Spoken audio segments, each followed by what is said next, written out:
Ma grand-mère est partie. Ma mère est partie. Puis là,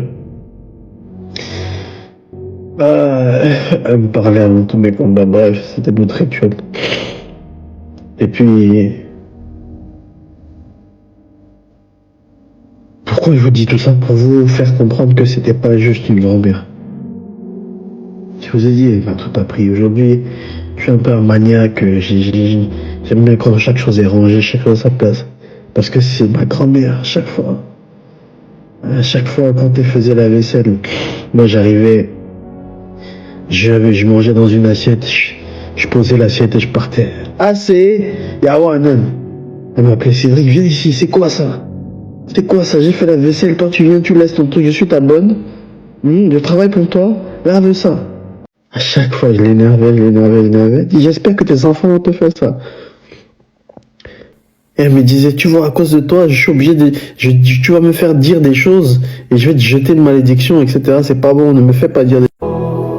Je suis devenu musulman, elle a beaucoup souffert. Ma famille a beaucoup souffert. Ma grand-mère, elle pleurait. Elle me disait, qu'est-ce qu'on va faire? Qu'est-ce qu'on t'a fait? Qu'est-ce que ta famille va dire au Cameroun? Qu'est-ce que la famille va dire? Et puis je lui ai expliqué pendant des années, je lui ai expliqué.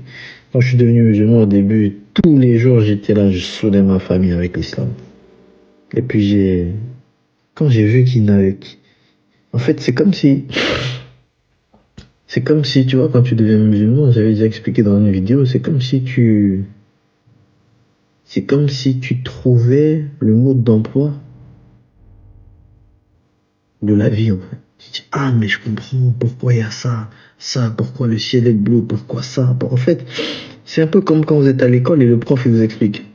En fait, il vous explique que, je sais pas moi, en fait, vous savez, le ciel est bleu parce qu'en fait, c'est le reflet de la mer qui est dans l'atmosphère, ça fait que c'est la couleur bleue. Ah, en fait, tu comprends tout, c'est clair. Tu vois, quand on t'explique la gravité, on dit en fait c'est le noyau terrestre qui attire la Terre, c'est pour ça que, en fait, la gravité, on est, ah ouais, tu d'accord. En fait, c'est comme si on t'expliquait un calcul par A plus B, et là, tu comprends tous les jeux. C'est comme si tu avais un meuble, tu sais pas comment le monter, et puis quelqu'un arrive et dit, tiens, c'est la notice. Là, tu te dis, ah ouais, mais tu comprends pourquoi c'était bancal. Parce que j'avais pas mis ça là. J'ai expliqué l'islam à ma grand-mère, à ma mère. Au début, ça les a saoulés. Et puis j'ai arrêté. Je me suis dit, ils avaient pas la même... En fait, c'est vraiment là où tu sais que c'est Allah qui guide ton cœur. Parce que je leur ai tout expliqué, ça fait aucun effet sur eux. Je me dis, mais comment c'est pas possible? C'est comme si tu dis à quelqu'un, viens, j'ai trouvé une mallette avec 1 million d'euros dedans, viens, on partage. Mais la personne directement, elle va venir avec toi, elle va dire c'est où? Même à 3 heures du mat, il va dire attends, je m'habille, je mets un short, attends, j'arrive. Viens, on y va. Et là, je leur disais, j'ai plus que 1 million d'euros, là, j'ai trouvé ça là. Arrête de nous saouler. Bref.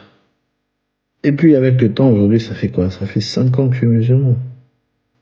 Avec le temps, petit à petit, mon comportement s'est amélioré. Et puis, même ma vie s'est améliorée. Tout. Je me suis marié, j'ai eu des enfants, même, en fait, ma vie a changé. Et puis là, ils ont compris, en fait, ah, d'accord. C'est ça l'islam. C'est pas, il est pote avec 2, 3 Arabes, il a suivi les Arabes. Non, parce que lui, il est même plus musulman que ses potes arabes. C'est ce qu'elle me disait. Que moi, elle dit, t'as même dépassé tes amis arabes, toi t'es même plus. Carrément, on se plaint de toi, on dit que t'es trop musulman, wesh. T'es trop, frère, c'est arabe. La barbe, les trucs, le voile, c'est trop. Bref.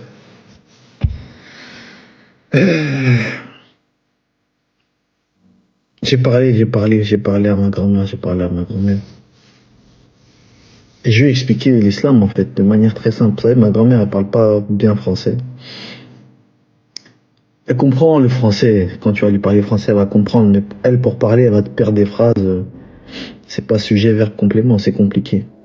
Mais elle va se faire comprendre. Mais de là à écouter un raisonnement logique, elle va pas comprendre. Donc je lui parlais en droit là de l'islam. Quand je suis devenu musulman, elle a beaucoup souffert. Ou bien s'il était droit là, non, elle a dit non. Voilà.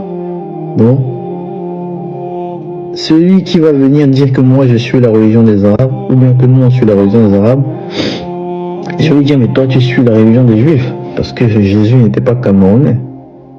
Elle dit c'est vrai. Je lui dis mais tu crois que Allah est le seul qui mérite l'adoration, Dieu, c'est le seul qu'on doit adorer, lui seul. Elle dit oui. Je dis tu crois aussi que Jésus n'est pas le fils de Dieu, que Mohammed est le dernier messager de Dieu? Je dis mais tu crois? Elle dit oui. J'ai dit il faut que tu dises ça en droit là. Il faut que tu le dises en droit là. Je dis répète après moi, mais nulle divinité ne mérite l'adoration sauf Allah et Mohammed et son messager. Elle a répété en droit là. Et je dis répète encore aussi après moi. Ashhadu an la ilaha illallah wa ashhadu anna Muhammadan Rasulullah. Elle a répété, bon, bien sûr, avec un accent éclaté, parce qu'elle n'a pas fait de cours d'arabe, ma grand-mère. J'étais content, mais en même temps, je me disais, est-ce qu'elle comprend vraiment et tout? Mais alhamdoulilah, elle a compris l'essence du tawhid. C'est-à-dire que Dieu est seul. Il n'y a pas d'associé, il ne mérite pas qu'on l'associe avec quelqu'un. Il n'y a pas de fils, pas de femme, pas d'enfant, pas de soeur, pas de cousin germain, rien. Et le plus important qui est difficile dans nos familles, c'est Mohammed est le dernier messager de Dieu. La deuxième partie de la shahada, je lui ai fait comprendre. Mais elle ne peut pas savoir c'est qui Mohammed. Personne ne lui a dit. Et même aujourd'hui, je lui explique, elle ne comprend pas. Si je lui explique, elle ne comprend pas bien. C'est qui Mohammed, c'est le peuple arabe, c'est où. En fait, elle va rien comprendre. Mais elle a accepté. Donc aujourd'hui, pourquoi je vous dis tout ça? C'est long, désolé. C'est pour vous dire que ma grand-mère est morte musulmane. Maintenant, pour faire comprendre ça à ma famille, c'est un casse-tête chinois, frère. Ils vont dire quoi?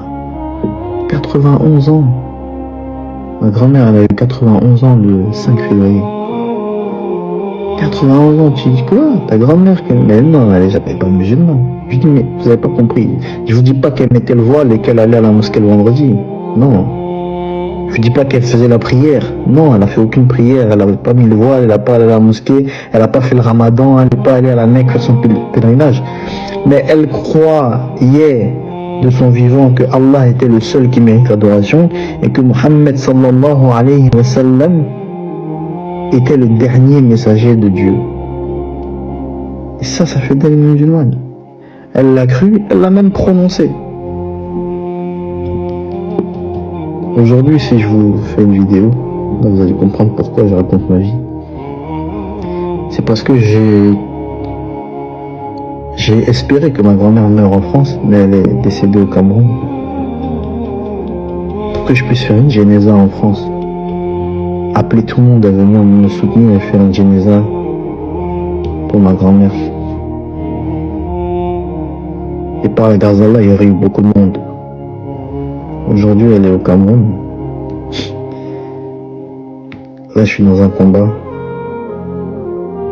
Inch'Allah, ça va bien se passer. Je pourrais faire ma jénéza. Je pourrais laver son corps. Mais là, je vous fais un appel à tous. À toutes les mosquées de France, de tout le monde entier, d'Europe, toutes les mosquées d'Afrique. De faire des invocations pour ma grand-mère. Pour qu'Allah lui fasse miséricorde. Parce qu'en réalité, oui, elle a fait shahada, mais qui a vraiment la certitude d'où elle est maintenant là? Qui sait ce qu'elle vit là dans sa tombe? Qui sait là où est son âme? Personne ne sait. Et c'est ça qui fait mal au cœur. Toute l'énergie qu'elle mettait dans Dieu, dans la Bible, dans tout. Il faut pas que ça ait été pour rien. Je m'explique.